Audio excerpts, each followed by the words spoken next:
Please stand. The opening prayer will be offered by Councilman Paul Riddick, followed by the Pledge of Allegiance. Thank you. Heavenly Father, we come to you this evening thanking you for all the blessings you bestow upon us as a city. We ask you to continue to bless our citizens, especially those persons who really don't have anything or just trying to make it from day to day. As we prepare for this hurricane season, we pray that you give our locality some type of relief, and that if it does happen, that our citizens will be able to maneuver and get back to normalcy. We ask that you give us the ability to do this job in a fair and just manner. These and all the blessings we ask in thy name. Amen. Amen. I pledge allegiance to the flag of the United States of America and to the republic for which it stands, one nation, under God, indivisible, with liberty and justice for all. Thank you very much. Clerk will please call the roll. Mr. Burford? Here. Mr. Protagiru? Here. Mr. Riddick? Here. Mr. Smeagol? Here. Ms. Williams? Here. Mr. Wynn? Here. Mr. Frame? Here, the motion is to excuse Dr. Whibley, please. Mr. Burford? Aye. Mr. Protagiru? Aye. Mr. Riddick? Aye. Mr. Smeagol? Aye. Ms. Williams? Aye. Mr. Wynn? Aye. Mr. Frame? The motion is to dispense with the reading of the minutes of the previous meeting. Mr. Burford? Aye. Mr. Protagiru? Aye. Mr. Riddick? Aye. Mr. Smeagol? Aye. Ms. Williams? Aye. Mr. Wynn? Aye. Mr. Frame? Aye. Good evening, ladies and gentlemen, and welcome to the Norfolk City Council chambers. We appreciate your being here. The process which we will follow for tonight's meeting is the first thing we're going to do is take up the one public hearing that's on our agenda. At the conclusion of the public hearing, we'll move directly to the 8 items that are on the regular agenda. We'll vote on all of those matters in just the way that they are numbered on the printed docket. And at the conclusion of the regular agenda, if any member of the public would like to address the City Council on a non-agenda item, we'll certainly give you that opportunity, and 7 or 8 of you have already advised the clerk that you would like to speak to the council. In order to have your name called, you must sign a slip of paper, which the clerk has made available in the lobby outside of the council chambers before the meeting began. There are no ceremonial matters, so we'll move directly then to public hearing number 1. And before we vote on it, maybe the manager would take a minute and talk to the public about the public hearing number 1, since the council didn't get a chance to discuss it in its informal meeting. Sure. Mr. Mayor and Council, basically with the public hearing number 1, it's related to the funding gap with light rail. We made a presentation to the council and to the public back in February, basically suggesting that we would find a number of funding sources that could close that gap. What we have here is basically 13.4 million of identified sources that we're coming to you today. We will continue on. There's great progress, and we're convinced that in terms of light rail funding, we're going to get to a point where we're at 0. So this is that first ordinance that we're bringing forward in terms of identified funds, about $13.4 million. And let me just mention, what you're talking about getting to 0 is that the city's budget will be held harmless for this second round of cost overruns. That's right. Okay. All right. There's one member of the public who's signed up to address the council on this matter. Dan Montague.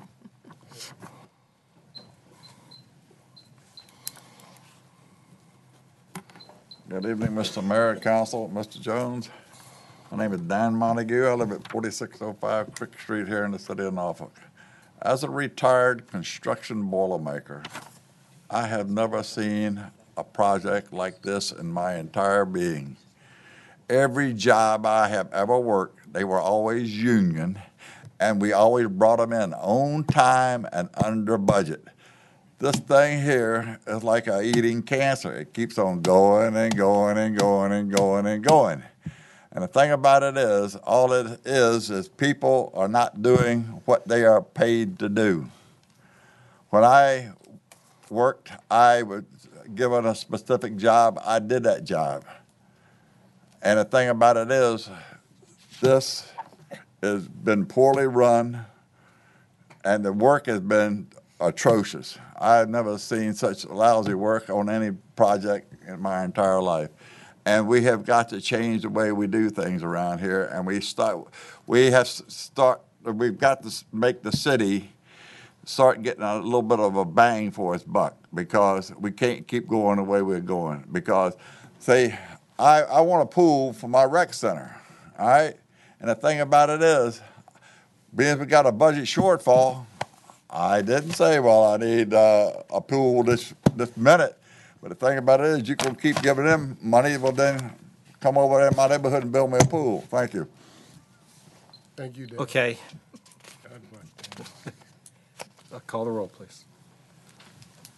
I have an ordinance to amend and reordain sections 1 and 2 of ordinance 43-849 entitled an ordinance approving the capital improvement plan budget for the fiscal year beginning July 1, 2010, ending June 30, 2011, appropriating $170,666,919 for certain projects approved therein, authorizing the issuance of bonds in the amount of $164,507,253 and the expenditure of $5,559,666 in cash, of which $4,400,000 is appropriated from the Public Amenities Fund balance, and authorizing the undertaking of certain approved projects so as to increase the funding for light rail construction by an amount not to exceed $13,410,888, and to provide the funds therefore from the issuance of bonds. Dispense with the charter requirement for reading the ordinance and adopt. Mr. Burford? Aye. Mr. Protogiru? Aye. Mr. Riddick? Aye. Mr. Smigiel? But just before I vote for this, I wanted to make sure this is money that will come back from the federal government. So this is not going to cost us any additional money. Right, and I'm not sure exactly from the federal government, but it's Well, from a from a- series of state and federal and regional. Because I believe the news reported at the 6 o'clock news that we're increasing this by $12 million, because I started getting emails from constituents on this, and I just want to make sure that this is not costing us additional money. That's why I asked the manager to address it. Absolutely. Not a dime. The news can be inaccurate. Imagine that. Yeah, absolutely. Aye. Ms. Williams? Aye. Mr. Wynn? Aye. Mr. Frame? Aye. All right, R1, please. R1 is an ordinance appropriating funds for the operation of the city for the fiscal year beginning July 1, 2011 and ending June 30, 2012, authorizing short-term equipment financing and regulating the payment of money from the city treasury. Dispense with the charter requirement for reading the ordinance and adopt. Mr. Burford? Aye. Mr. Protogiru? Aye. Mr. Riddick? Aye. Mr. Smigiel? Aye. Ms. Williams? Aye. Mr. Wynn? Aye. Mr. Frame? Aye. R2. An ordinance approving the capital improvement plan budget for the fiscal year July 1, 2011 and ending June 30, 2012, appropriating $151,640,300 for certain projects approved therein, authorizing an issue of bonds in the amount of $72,656,473, authorizing the expenditure of $45,609,666 in cash, of which $1 million is appropriated from the Public Amenities Fund, and $10 million is appropriated from funds reimbursed by another governmental entity, and the reappropriation of $33,374,161 of previously authorized but unissued bonds. Dispense with the charter requirement for reading the ordinance and adopt. Mr. Burford? Aye. Mr. Protogiru? Aye. Mr. Riddick? Aye. Mr. Smigiel? Aye. Ms. Williams? Aye. Mr. Wynn? Aye. Mr. Frame? Aye. R3. An ordinance approving the FY 2012 annual plan for the consolidated plan fiscal years 2012 through 2016, approving the applications for Community Development Block Grant Program, Home Investment Partnership Program, and Emergency Shelter Grant Program funds, appropriating and authorizing the expenditure of $5,026,108 in CDBG grant funds, $2,139,402 in home grant funds, and $282,781 in ESG grant funds, and authorizing the appropriate city officials to do all things necessary to receive the funds and carry out the programs. Dispense with the charter requirement for reading the ordinance and adopt. Mr. Burford? Aye. Mr. Protogiru?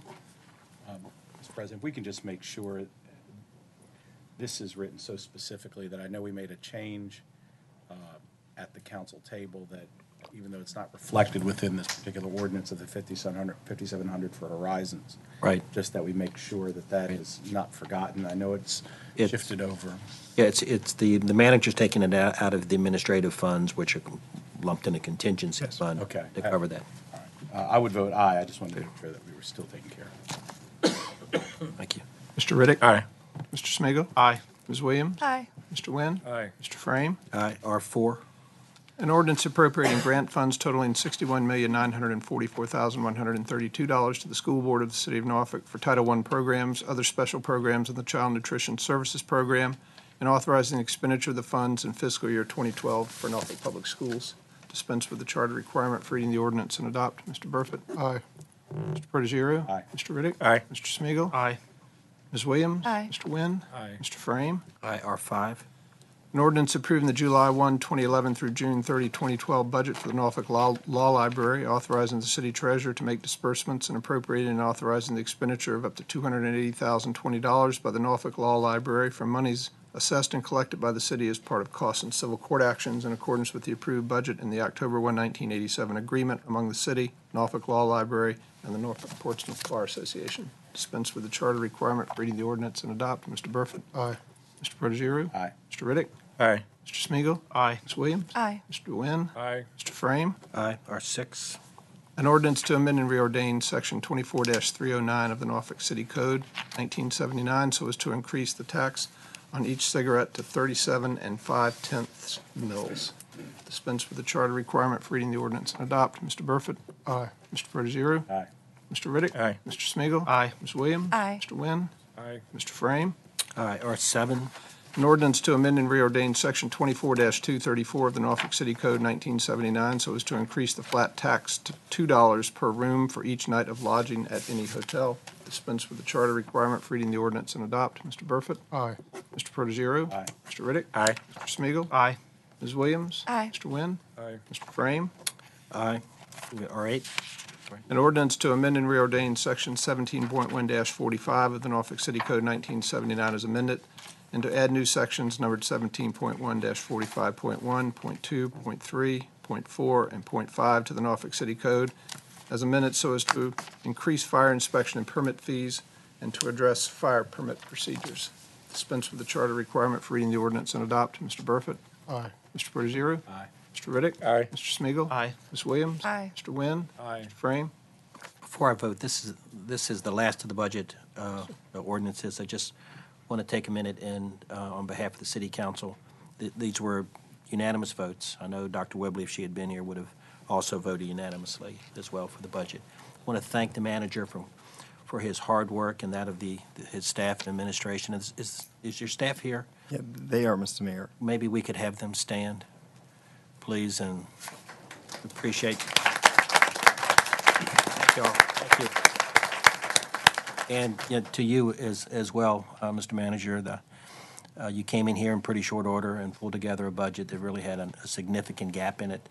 I think it does speak to the fact that we have a strong economy in the city, that you were able to maneuver your way to a point where we could pass a balanced budget that did not cut services and did not raise taxes. And for that, I think the city should be proud, and certainly we're grateful to you for your good work. So, Thank you, Mayor. okay, aye. That's all I have, Mr. I would note, Mr. Mayor, I think he's counting this as his 100th day. By the way, he doesn't get one of those little bonuses, so, okay. You get to see your wife. That's right. Well, thank you. Okay, that concludes tonight's formal agenda.